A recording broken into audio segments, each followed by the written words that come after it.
12 men, 12 guns, one target. On Valentine's Day, 1933, Dutch Schultz thought he had finally solved his Harlem problem. He trapped Bumpy Johnson in a windowless sub-basement with 12 of the most cold-blooded killers in New York. The math was absolute. Bumpy was a dead man, but 90 seconds later, when the smoke cleared, only one man walked out, and it wasn't any of the 12. It was Bumpy Johnson, walking slow, not a scratch on him, lighting a cigarette like he'd just finished Sunday dinner. How did one man turn a firing squad into a slaughterhouse? You think you know Harlem, you think you know gangsters. You've never met the night Bumpy Johnson stopped being a man and became something Harlem still whispers about when the streetlights flicker. Hold that image.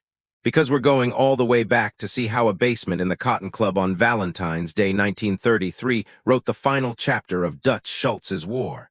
And the first line of Bumpy Johnson's legend. We don't fade in. We fall in.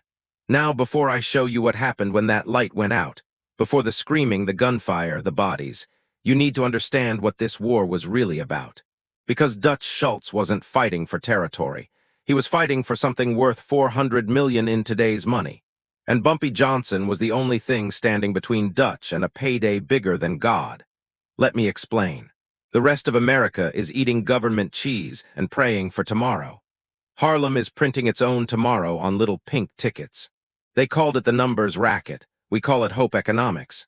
You picked 3 digits, cost you a nickel. If your number hit, you ate for a month. If it didn't, you still woke up believing tomorrow might be the day. A nickel could become $30 overnight. A dime could become 60. In 1932, when the average weekly wage was under $15, if you could find work at all, that payout was life-changing. But here's what most people miss. The numbers racket wasn't just about winning.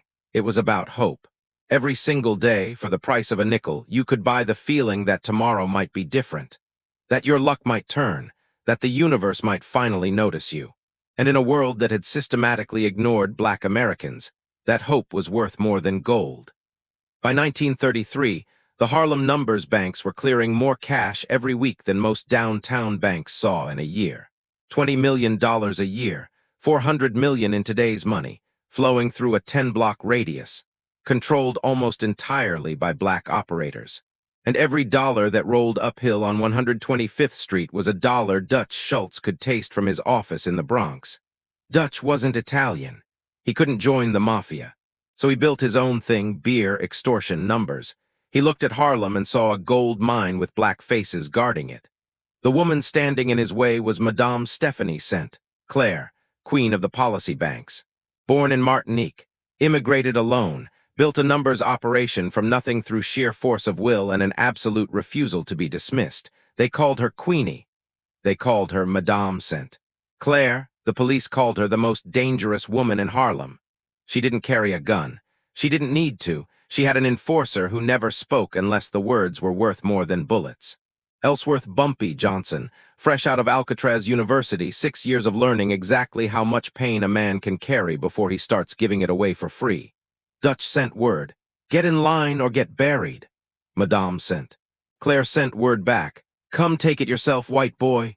That was the match. The basement was the gasoline. Let me show you the difference between the two men who wanted Harlem. Dutch Schultz, real name Arthur Flegenheimer, looked like an angry bulldog having a heart attack. Short, thick, face always twisted like he smelled something rotten. He screamed in restaurants, shot waiters who brought him cold soup, once beat a union man half to death in a phone booth for fun. When the IRS started investigating his finances, Dutch seriously proposed assassinating a federal prosecutor named Thomas Dewey. The commission, the ruling body of organized crime, actually had to vote on whether to kill a sitting U.S. attorney. They voted no. Dutch was going to do it anyway. That's the kind of man he was, impulsive, paranoid. Convinced that violence solved everything because, in his experience, it always had. His power was simple. I hurt you until you love me. Now let's talk about Bumpy. Bumpy Johnson looked like a college professor who moonlighted as a panther. 6 foot, 190 pounds, always in a tailored suit sharp enough to cut glass. Spoke softly. Read Marcus Garvey and Nietzsche in the same night. Played chess like it was warfare. Studied military strategy like his life depended on it. Because it did. When he walked into a room, conversations didn't stop. They lowered their voice out of respect. Here's the key difference between these two men. Dutch ruled by fear. Bumpy ruled by code. Dutch said, "I'll kill your children to make you cry." Bumpy said, "Touch my people, and I'll erase your future so completely your grandchildren will be born scared." Dutch believed fear was the foundation of power. Break enough bones and people fall in line. Bumpy believed fear was the limit of power. Rule through terror, and you'll spend your entire life looking over your shoulder. So Bumpy built his empire on something different: reciprocity. He paid his people well and on time. He never forgot a favor or a slight. He protected the neighborhoods he operated in. When families couldn't make rent, Bumpy covered it. When kids needed school clothes, Bumpy handled it. When the police got too aggressive, Bumpy knew which officials to pay and which to pressure. He created an ecosystem where protecting Bumpy Johnson was in everyone's rational self-interest. Two different operating systems. Only one could run Harlem, because here's what Dutch didn't understand. When you rule through fear, your soldiers will run the moment they sense weakness. But when you rule through respect, your soldiers will die for you. That difference would matter more than anyone knew. And Dutch decided the only way to delete Bumpy's program was to send 12 apostles with Tommy guns to perform an exorcism. January 1933. A neutral bar on 140th Street. Dutch sends his top lieutenant, Bo Weinberg, with a velvet-gloved message. Bo lays a briefcase on the table. Inside, $50,000 cash and a one-way train ticket to Chicago for Madame sent. Claire, message, take the money, leave the numbers, live. This was the carrot. Everyone in the room understood the stick. Madame sent. Claire doesn't even open the briefcase. She looks at Bumpy, who hasn't moved a muscle. The silence stretches. Bo shifts uncomfortably. Bumpy finally speaks, first words all night. "Tell Dutch the Queen don't abdicate, she conquers." Bo Weinberg laughs, thinking it's bluff. He leaves the money and walks out. 2 weeks later, Dutch's runners start getting snatched off corners. Their tongues cut out. Found kneeling in alleys with policy tickets nailed to their foreheads. Dutch lost 23 men in 10 days. He decided subtlety was for poor people. He put out the contract everyone in the underworld heard. Bumpy Johnson dies on Valentine's Day, location to be determined, payment in gold. The planning took 2 weeks. 12 men were selected, not for their loyalty, not for their courage, but for their willingness to do exactly what needed to be done and never speak of it again. A location was chosen, the basement of a building connected to the Cotton Club, accessible through a back alley. A cover story was created, a meeting, a negotiation, an olive branch, but there was no olive branch. There was only the trap. And the question that would haunt Harlem for decades was simple. Did Bumpy know? Did he walk into that basement understanding it was an execution? And if so, why did he go alone? February 14, 1933. Valentine's Day. New York was cold. Ice hung from fire escapes like frozen tears. Steam rose from subway grates. The streets were slick and the sky was the color of wet concrete. Cotton Club basement. Official story. Bumpy was lured there by a fake message that Madame sent. Claire had been grabbed. Real story, Bumpy knew. He got the tip from a bartender who owed him his life twice. The kid was shaking so bad he could barely speak. 12 men, sub-basement. They waiting on you, Mr. Johnson. Everyone who heard about this meeting told Bumpy the same thing. Don't go, it's a trap. It's obvious. Dutch doesn't negotiate. Dutch eliminates. This is an execution dressed up as a conversation. Bumpy listened to every warning, and then he went anyway. Alone. He put on his best midnight blue suit, kissed his wife goodbye like he was going to church, and walked into the Cotton Club at 11:47 p.m. Music upstairs, Duke Ellington swinging. Downstairs, 12 nervous gunmen checking watches. They had rehearsed it for days. Bumpy comes down the stairs. They open up 30 seconds, job done, out the service exit. They even brought a drop cloth to catch the blood. What they didn't know was Bumpy had been in that basement before. Knew every pipe, every shadow, every loose brick. And he knew something they didn't. The fuse box was behind a thin wooden panel, right next to the bottom step. The basement was large, maybe 40 feet by 60 feet. Low ceiling, concrete floor. Brick walls that had seen decades of moisture and neglect. One light bulb hanging from a wire in the center of the room, and beneath that light in a rough semicircle, 12 men. Every man held a weapon. Some had pistols, some had knives. One held a length of chain, another held what looked like a mechanic's hammer. And standing at the far end, leaning against a wooden post, was Mickey Sullivan, Dutch Schultz's most trusted cleaner, the man who handled problems that needed to stay buried. "Mr. Johnson," Sullivan said. His voice echoed in the concrete space. "Thank you for accepting our invitation." Bumpy stood very still. His eyes moved across the room, counting, measuring, noting positions. Noting distances, noting the single bulb that illuminated everything. "This doesn't have to be painful," Sullivan continued. "Just tell us where St. Clair keeps her records, her money, her contacts. Tell us everything and I promise it'll be quick." Silence. Bumpy's face revealed nothing. "Or don't," Sullivan said, shrugging. "Either way, you're not leaving this room. But one option hurts a lot more than the other." Bumpy spoke for the first time. "You boys look nervous." A few of the men shifted. "You should be," Sullivan laughed. 12 against 1, you're unarmed.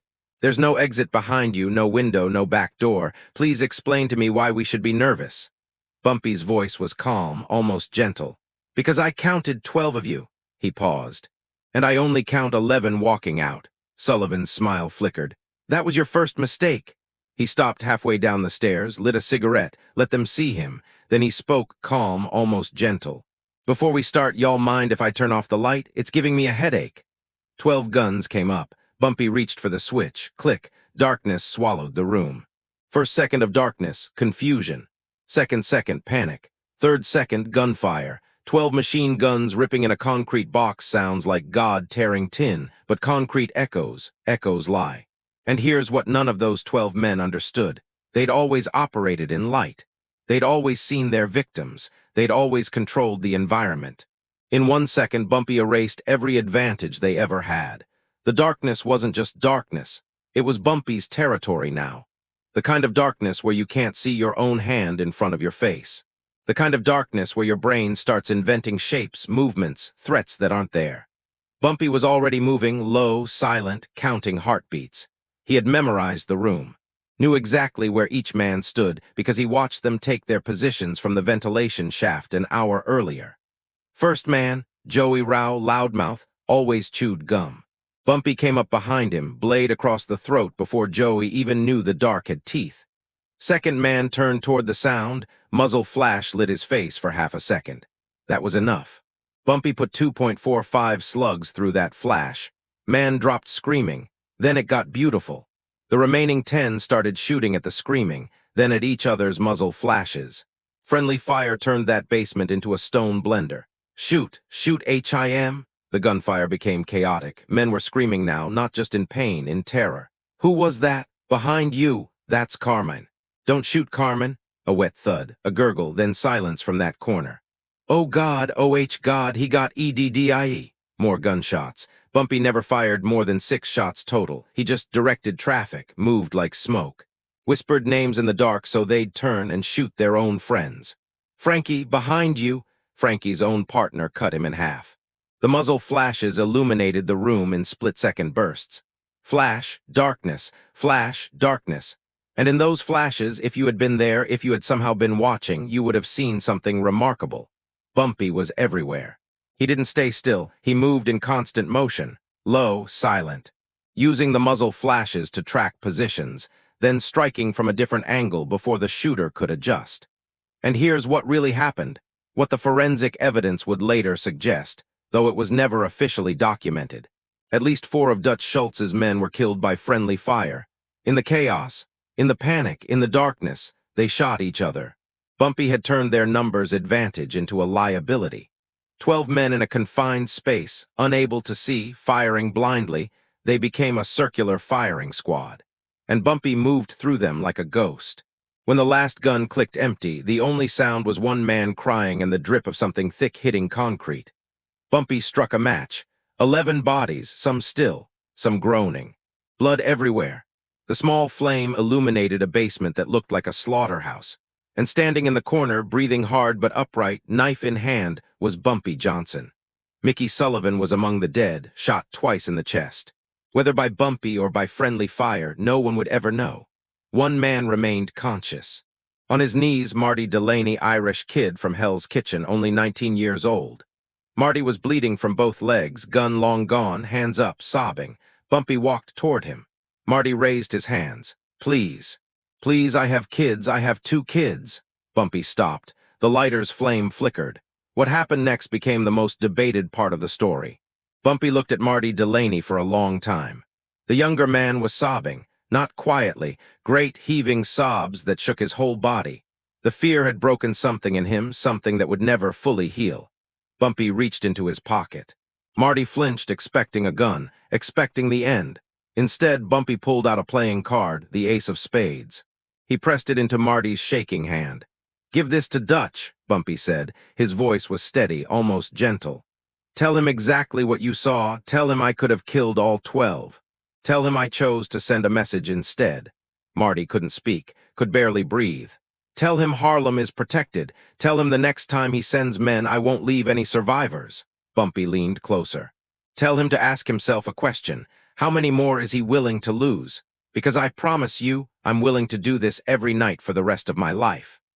Then he spoke the only other words Marty would ever hear from the legend. "Tell Dutch what you saw. Tell him exactly what the dark feels like when it chooses a side." He took Marty's wallet, removed the driver's license, tucked it in his own pocket. Then he helped the kid stand. "Walk upstairs slow, don't run. Running looks guilty." Marty Delaney limped up those stairs on 2 shattered legs, and into a myth that would haunt him for the next 41 years. Marty made it to the street. Collapsed in front of a cab. Driver took one look, floored it to Harlem Hospital.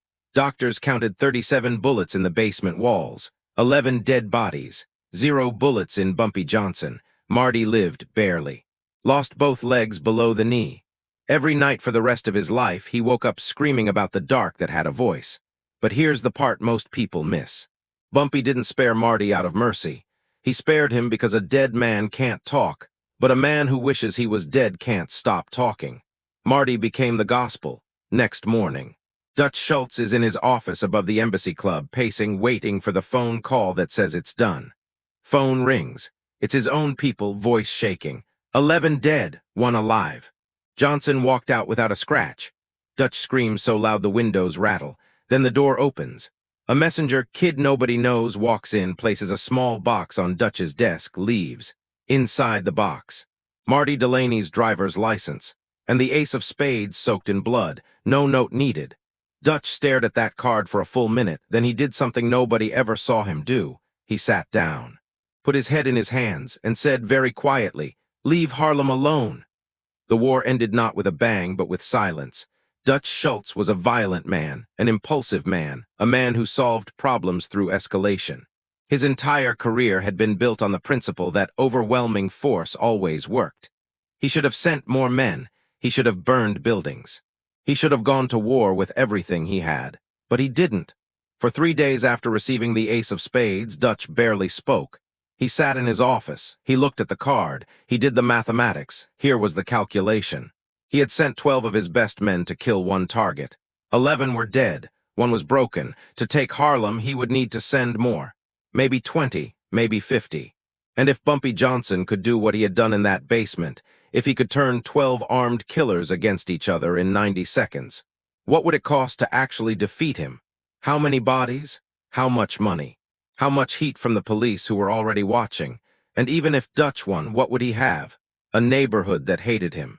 Operators who would sabotage him at every opportunity. A community that would never accept his authority. $20 million a year, but at what cost to get it? And what cost to keep it? Dutch Schultz stared at the ace of spades. And for the first time in his life, he understood something about power. Sometimes the most expensive victory is the one you actually win. The war was over. Now historians argue about the details. Some say the real fight happened upstairs, that Bumpy's men were waiting. Some say only 6 gunmen, not 12. Some say the lights never went out at all. Some say the whole thing is fiction dressed up as history. But here's what nobody disputes. Dutch Schultz sent killers after Bumpy Johnson. Most of them never came home. And Dutch Schultz never sent another man into Harlem. The exact numbers matter less than what people believed. And after that night, every gangster in New York believed Bumpy Johnson was something more than human. Here's what we know for sure. Dutch Schultz never sent another man into Harlem. Bumpy Johnson ran the numbers untouched for the next 30 years. And Marty Delaney, the one who walked out, told the same story, word for word. Every single time he was drunk enough to talk about it for 41 years. Until 1974, when he died in a VA hospital, still waking up screaming about the dark that knew his name. The story spread anyway. It grew in the telling, became legend, became myth. Some versions say he killed all 12.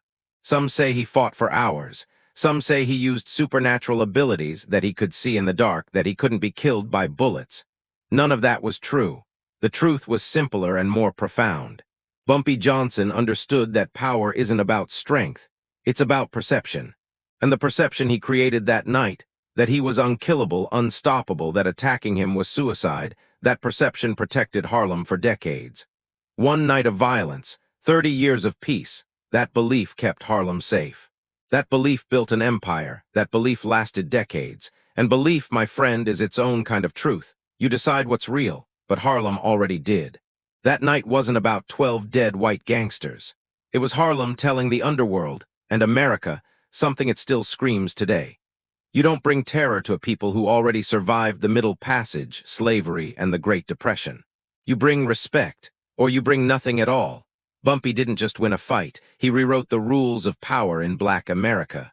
Bumpy Johnson would live for another 35 years after that night. He would become the most powerful figure in Harlem, not officially. He held no title, claimed no territory. But everyone knew that nothing significant happened uptown without Bumpy's knowledge and approval. He evolved. The young enforcer became an elder statesman. He brokered disputes. He mediated conflicts. He protected businesses, legitimate and otherwise, from outside interference. He continued to read philosophy. He played chess with anyone who would sit across from him. He attended church. He donated to charities. He paid for college tuitions for kids who would never know where the money came from. And he maintained the code. The code that said respect was more valuable than fear. The code that said a man's word was sacred. The code that said you could be powerful without being monstrous. When Bumpy died in 1968, over 7,000 people attended his funeral. They spilled out of the church and into the streets, famous and anonymous, rich and poor, all of them there to pay respects to a man who had been officially a criminal. But in Harlem, he was something else. He was protection. He was order. He was the proof that one man with enough intelligence and enough will could stand against overwhelming force and win. The night in that basement became part of Harlem's collective memory, part of its identity. A story that said, we cannot be conquered, we cannot be controlled. We will fight and we will win no matter the odds. That story outlived Bumpy. It outlived everyone who was in that basement. It's still being told today. Fear leaves bodies, respect leaves legends, and legends outlive empires. So here's the question I want you to carry out of this video. If 12 men came for you tonight, men who'd already killed the light, would you be the one who walks out? And if you did, what would you leave behind in the dark for the next man to find? And here's the harder question. What would you do? Not in a basement, not with killers, but in your own life, when the odds are impossible. When everyone says don't go, don't try, don't fight. When the safe choice is the easy choice. Do you walk down those stairs? Do you trust yourself in the darkness? Bumpy Johnson didn't know he would survive that night. No one could have known. He made a choice to face impossible odds, and he found a way. That's the lesson that lasts beyond the violence, beyond the legend. Sometimes the only way out is through. Drop your answer in the comments, real talk only, because some nights the dark still listens. If this story hit different, do 3 things. Subscribe, because we only tell the ones they tried to bury. Turn on the bell, these stories don't wait. And share this with someone who needs to hear it. Next video drops in 72 hours. The night Frank Lucas put heroin on the map and the CIA allegedly helped him. Until then, keep your light low and your blade lower. Harlem is still watching.